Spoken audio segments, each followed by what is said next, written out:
याद रखना, दुनिया को प्रचारक की जरूरत नहीं है। दुनिया को प्रचारकों से ज्यादा उन लोगों की जरूरत है जिनके अंदर मसीह का स्वभाव हो।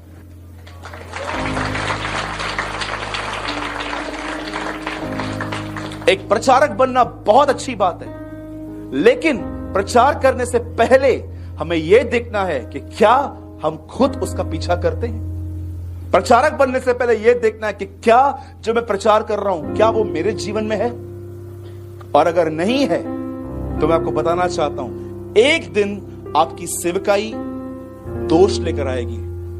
इस बात को याद रखें, प्रभु के नाम से अनादर ले आएगी। मैं फिर से कहता हूं, परमेश्वर को प्रचारकों से ज्यादा उन लोगों की जरूरत है जो उदाहरण हो। जैसे पौलुस था जो कहता था, आओ मेरा पीछा करो क्योंकि मैं मसीह का पीछा। परमात्मा की पुण्य आत्माओं, परमेश्वर द्वारा दिए गए ज्ञान को आधार बनाकर जीवन सफल करो। इसमें सबसे पहला काम है कि पतिव्रता पद पर आना होगा, यानी आन किसी भी देवता के अंदर अन्य किसी देवता के ऊपर शौपन में भी बात ना जा, ध्यान नहीं जावे कि ये सुख उससे प्राप्त हो सकता है। दास देखता है, सार नाम ले लिया, एक परंपरा बना ली, सार नाम लेना है, झूठ साच बोल गए, सार नाम ले लिया और फिर इनों के फायदा नहीं हुआ, झाड़े लुआने चले गए, झाड़ा लगवाया, ज्योतिष दिखाया, हाथ दिखाया। आज तो उस दिन देख लिया जिस दिन तुम नाम तोड़ दिया, झूठ बोल कर सार नाम ले लिया, उसी दिन नाम खत्म है जिस दिन यू लिया, सारे नाम खत्म हो गए आपके। तो परमात्मा पाने के लिए सच्चे सुच्चे हो, क्योंकि आपने सच्चे सुच्चे घर जाना है। अपनी आत्मा को इतना निर्मल करो ताकि वो हमें स्वीकार करे। बच्चों, परमात्मा कबीर जी बार बार बताते हैं कि ये संसार अच्छा नहीं है, ये काल का लोक है, इसके अंदर कोई भी सुखी जीव नहीं है 21 ब्रह्मांड में। इसलिए अपने को यहाँ के इस दुख को याद रखना होगा, और ये सच्चाई के साथ है। आपको अभी जैसे जिसको सुख हो जाता है वो सुख में फूल जाता है, जिसने दुख हो जाता है वो उसमें रोआ पिटन में कहा उसका जीवन जाता है। तो बताओ कैसे बात बढ़ेगी। ये ज्ञान आधार बनेगा आपके जीने का और आपके जीवन सफर में आगे बढ़ने का। इसलिए आपको ये ज्ञान बार बार सुनना पड़ेगा।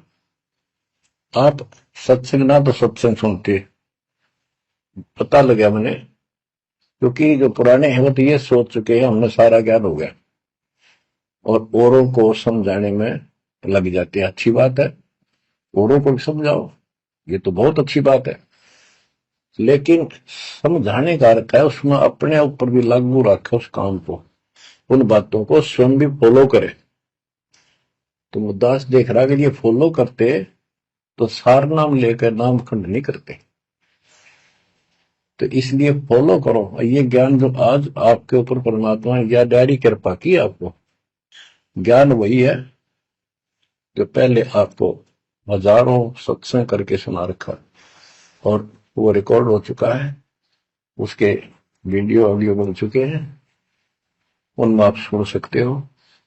तो अब फिर नए सिरे से क्यों सुनवाना पड़ा आपको? आप ढीले पड़ गए थे, आप हल्के में ले चुके थे, सेवा जरूर करते थे लेकिन वह लगन कम हो गई थी आप। तो देखो, आपको परमात्मा बताते हैं कि ये गंदा लोक है, ना कोई रहा ना कोई रहेगा, एक दिन सब चले जाएंगे। ये अवतार अलग चले गए, जिनको राम और कृष्ण को भगवान मानते थे सारे मर मर गए। श्री रामचंद्र जी ने सरयू नदी में जल समाधि ली, कति दुखों से दुखी होकर।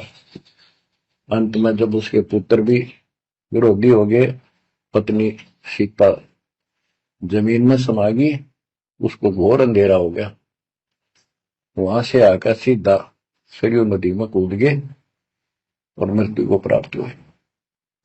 श्री कृष्ण जी की मृत्यु कैसे हुई आपको पता है? एक पारदीन तीर मार दिया, उस तीर के कारण, विषाक्त तीर के कारण की मौत हुई। और अपने कबीर साहब का सतलोक गमन कैसे हुआ पता है? दो राजा खड़े थे, हजारों सैनिक खड़े थे दोनों के, और दर्शक बहुत खड़े थे। सभी धर्मों के लोग देखने आए थे, देखेंगे मगर मरने वाला कहां जाता है। एक चादर नीचे बिछाई, थोड़े सुगंधित फूल एक एक इंच बिछाए, लेट के परमात्मा ऊपर चादर ओढ़ ली। ऊपर से आकाशवाणी की कि देखो चादर उठाओ, इसमें मुर्दा नहीं है। शरीर जितने फूलों का ढेर था, और कहा इनको आधे आधे बांट लेना। ऊपर देखा तो परमात्मा ऊपर जा रहे सतलोक। एक तो ये भगवान, ये रियल भगवान, और वो नकली भगवान। वो हम मान रहे थे भगवान है, वो भगवान है नहीं, परमात्मा नहीं है। तो क्या बताते हैं गरीबदास जी, कहते हैं ये सारा नकली सत्संग है। आया माया आद कीनी चतुराई, झूठी बाजी पिंड दिखाई, ताका प्रतिबिंब डारा है। सतलोक में सब सुख है, अविनाशी शरीर है, अमर शरीर है। भगवान तो अमर है ही, वहां रहने वाले भी सारे अमर हैं। ना वहां वर्ग अवस्था है, और ना कोई कष्ट, ना रोग, ना शोक है।